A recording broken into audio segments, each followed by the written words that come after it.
Mes chers amis, prenez une pièce, un billet, mettons l'ensemble dans la boîte de tzedaka. Et, incroyable, nous sommes déjà le lendemain de Pessah. Et Baruch Hashem, que c'est au moins Erev Shabbat. On rentre de Pessah à Shabbat. Vous savez, l'Alter Rebbe n'a pas inclus dans l'Agada le paragraphe que certains disent à la fin du Seder, Chassal Sido Pesach Kilchato. On a conclu l'ordre de Pessah et on prie que on puisse vivre avec cette idée.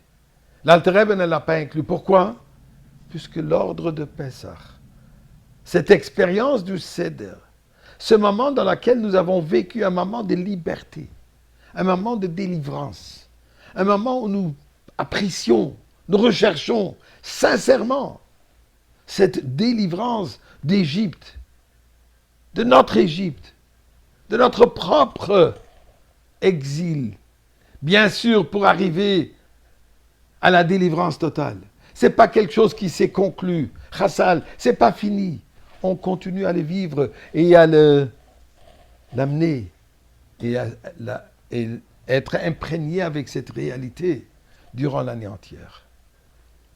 C'est cette foi que d'ailleurs, qu'on a exprimée hier soir, à Charon Shel Pesach, à Soudat Mashiach, ou alors à la Mimouna, qui est aussi une expression de foi.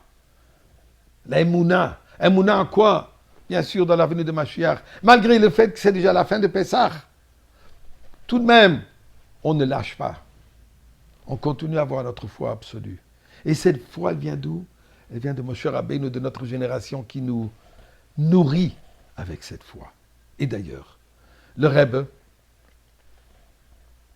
aussi longtemps qu'il était physiquement avec nous, distribuait physiquement la matzah shmura à toute personne qui voulait. Envoyé à tous les coins du monde par des shluchim. Mais tout le monde avait l'opportunité de passer devant le Rebbe et recevoir un morceau de matzah. Et je vais vous raconter une expérience personnelle que j'ai eue.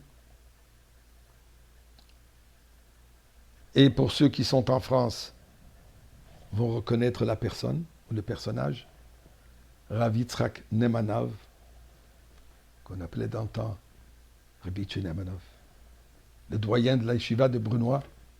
Eh bien, on était ensemble à 770, lui, moi, même époque. RF Pessah, on est en ligne pour recevoir la matzah du Rabbi, et lui, il est juste devant moi. Le Rebbe lui donne un morceau de matzah, il lui souhaite Chakosher v'sameach. Chakosher unafrei lechem Pesach. Il est déjà avancé, maintenant moi je suis devant la porte, devant le Rabbi pour recevoir le morceau de matzah. Et tout à coup, le Rebbe dit au Rav Groner, le secrétaire, dit Ruftem Zurich, rappelle-le. Surpris, effrayé, le Rebbe le regarde et lui demande en yiddish, est-ce que tu as pris ce morceau de matzah pour toi-même ou pour ton père? Son père, fameux Reb Nissen Nemanov, que le rabbi précédent a dit qu'à des moments qu'il est au niveau de Benoni du Tanya. Pour nous, un tzaddik. Et il lui répond au Rebbe, pour moi. Et le Rebbe lui dit, en retirant la matzah de la main de Itche, de Rab Nemanov, il lui dit, je pensais que tu as pris ça pour ton père. J'ai entendu ça de mes propres oreilles. Et le Rebbe lui donne un autre morceau de matzah et lui souhaite encore une fois Chakosh v'sameach. Le Rebbe distribue cette matzah qui est matzah de Emouna, la matzah de foi. Le Rebbe nous donne cette foi, nous donne cette force de pouvoir surmonter tous les défis de l'exil et être accroché au Rebbe et être accroché à la foi dans la Géoula. Eh bien, écoutez une autre petite histoire.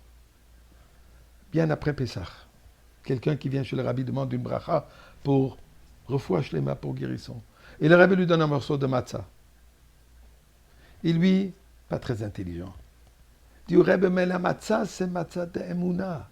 C'est la matzah, c'est le pain de la Emouna, de la foi. Moi, ce que j'ai besoin de asfos, j'ai besoin le pain, la matzah de guérison. Et le Rebbe le regarde d'une manière très sérieuse. Il lui dit, si ce sera chez toi la nourriture de la Emouna, ce sera aussi ta guérison. En d'autres mots, si tu auras la foi dans ce que je te donne, si tu auras la foi dans les paroles que je te dis, si tu as la foi dans les brachot que je te donne, tu auras la guérison. Mais si chas v'sholom, tu manques la foi, qu'est-ce que tu veux que je fasse? Eh bien, le Rebbe nous encourage dans cette foi. La foi en quoi? Comme il nous a dit, nous sommes au seuil de la Goula. En prophétie, il a dit, pas moins que la prophétie de Moshe Rabbeinu. Eh bien, c'est aujourd'hui même, mes chers amis. Il faut se fortifier, malgré que c'est après Pessah. Nous devons nous fortifier dans cette foi absolue, dans les paroles, dans la prophétie du Rebbe qui nous a dit que nous vivons les moments de la Goula.